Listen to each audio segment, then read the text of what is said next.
Hey, good morning, Chavra.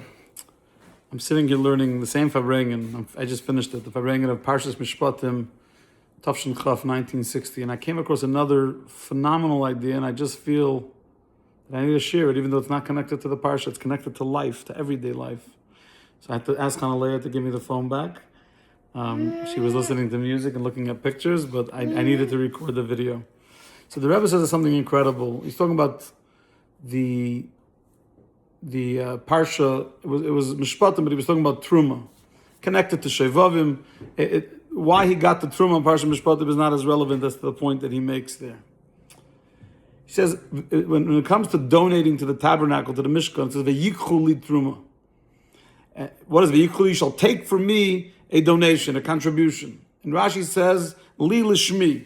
Right? He says you have to do it with the proper intent. That when you give a donation, seemingly, when you give a donation to the Mishkan, it should be with the proper intent.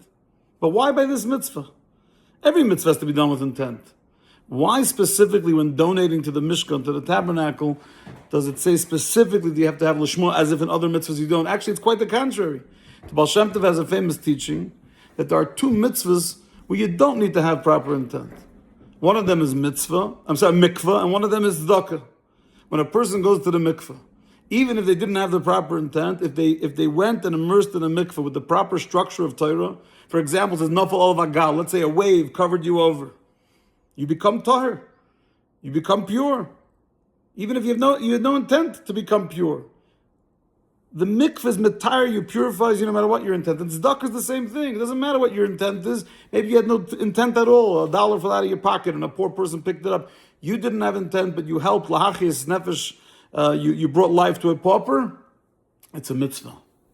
So if mikvah and tzedakah are the two mitzvahs that you don't need necessarily the best intent, why would the Torah tell us in Truma that you need to have li lishmi that has to be for the proper intent? Says the Rebbe, a novel idea.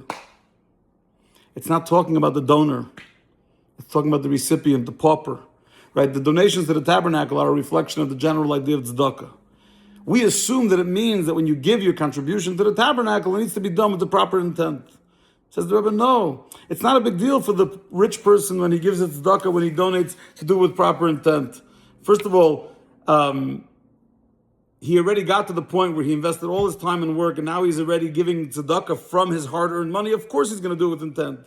He wouldn't do it otherwise. It's almost by default that it's with intent.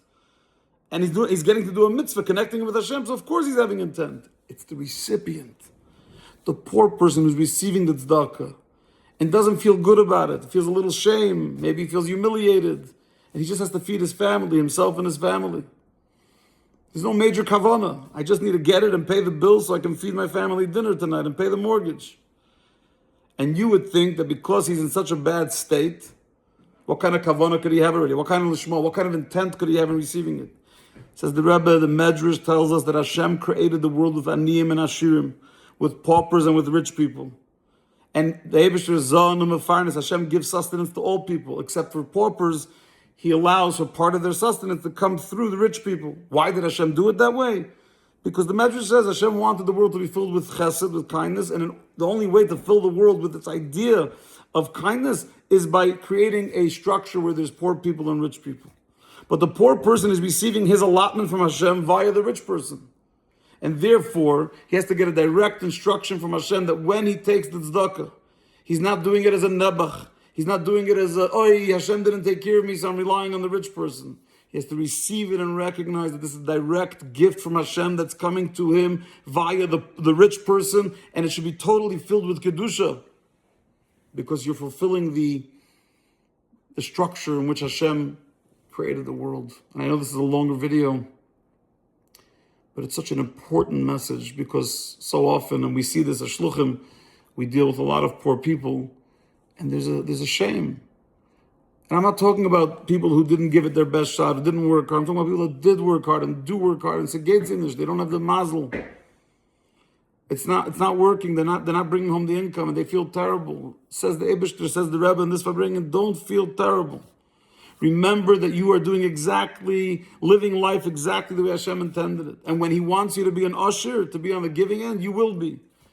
But when you receive that tzedakah, when you receive that help, remember to be a recipient of this kedusha moment of recognition that this is Hashem's plan, in its entirety. So the lishma is not for the rich man, for the giver. The lishma, the intent, is for the recipient. Good stuff. Good stuff. Another morning of falling in love with the Rebbe's wisdom. Sei gesund.